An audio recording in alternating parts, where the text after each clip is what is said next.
Sa numero, papunta na yung Blitz.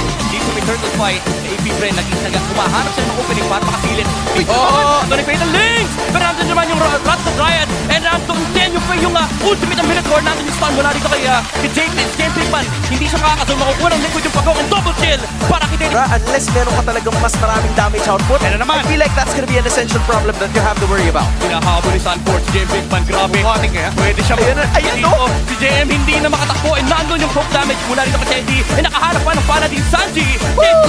Different variants of what could happen at magagawa nila yung gusto nilang mangyari. JM Pinkman again. Double first kill.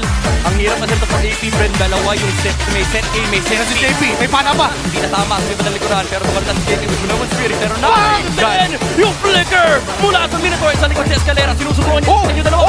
Umabot yung stun. Ito ang Sanji. Andun na so deep. Carl! Tease him! Pero lagi naman, may ayun counter naman. dun sa counter. Ayan na naman yung set A, set B. Order ka muna, sir! Carl Teasy!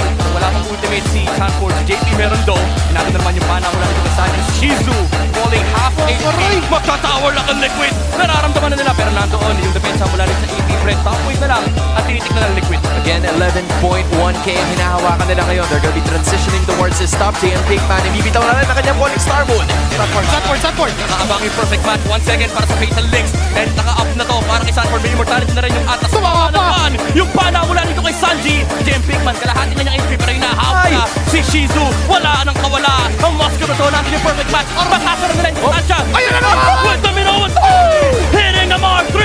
Heroes on the side of AP Bren. And TLPH, hindi pa sila tapos. Ito na yung Stampede na hinahanap natin. Triple kill para kay The Gold. And TLPH takes 4 on the side of AP Bren and possibly takes this game. Si JM Pinkman wala nang kawala. And